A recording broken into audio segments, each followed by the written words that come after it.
Hey, what's going on, guys? So recently I've been hearing a lot of people talk about the Renewal Grasps in PvP. If you guys aren't familiar with them, they increase your dust field grenade size and give you resistance when you stand in its radius, plus if an enemy is stuck in them, it'll reduce the damage they deal to you. Since they're so strong in PvP, I thought they would be incredible in PvE as well, but to my surprise, they were pretty mediocre on their own, but I did realize that they had a lot of potential. So I set out to create a build revolving around them that's better in PvE, and I think I might have accidentally made the best Hunter PvE build right now, even stronger than all the Void 3.0 builds that people have been using. While making the build, I found two main issues with just using Renewal Grasps on their own. Number one, while you got a significant amount of damage resistance from them, you had no way to heal your HP besides just natural regen, which could really screw you over at critical times. And two, you were forced to run Stasis Hunter to use them, which when compared to Void Hunter, give you a really lackluster super. I think I found a solution to both of these issues though: Whisper of Rhyme and Agers Scepter. Whisper of Rhyme's description says that it gives you an overshield when you pick up a Stasis Shard, but what I didn't realize was that if you pick up a shard when you're not full HP, it just straight up heals you. Next up, let's go over Agers Scepter. It's the perfect addition to most Stasis builds, and it works incredibly well here as well. Its alternate fire mode drains your super, but gives it an 80% damage boost, plus a bunch of other bonuses, so it shreds tanky enemies and is great at a pinch. Agers also has the added bonus of slowing and freezing nearby enemies on kills, so you can generate even more Stasis Shards for healing. Alright, so now let's go over the actual build. First off, subclass arrangement. We got Gambler's Dodge to give our melee back on dodge. Dustfield Grenade, obviously, so that it works with Renewal Grasps. Grim Harvest, so that we generate tons of Stasis Shards by killing frozen and slowed enemies. Touch of Winter, so that our Dustfield Grenade gets buffed significantly.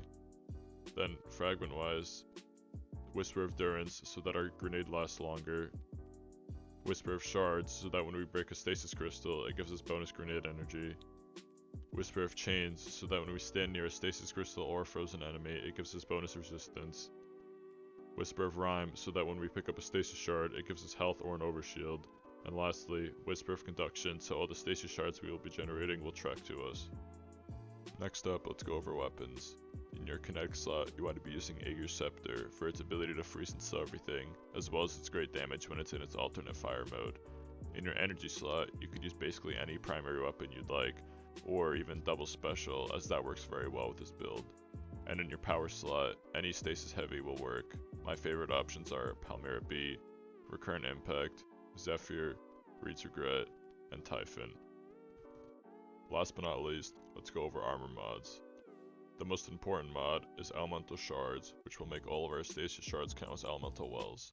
To pair with that, we're going to be using Font of Might, which will give us a 25% damage boost to our Stasis weapons on a shard pickup, and then Elemental Charge, which will give us 2 stacks of Charge with Light for every shard we pick up.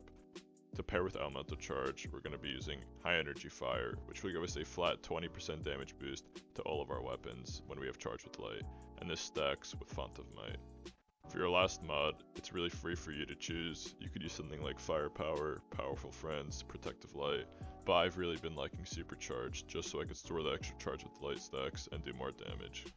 For your other mods, it really doesn't matter too much, but I like using Special Finisher, so my Agers always has ammo, Grenade Kickstart for a little bit more grenade energy, and Harmonic Siphon, so my Agers generates more orbs, which will help power its alternate fire mode as well as give me more Special Finisher energy. For your stats, you should be focusing mainly on discipline, but some recovery and mobility on the side doesn't hurt. To close this video off, I'll be showcasing some solo gameplay from Pit of Heresy. If you guys enjoyed this build, please don't forget to like and subscribe, as it really helps give me motivation to make more content like this. Thanks.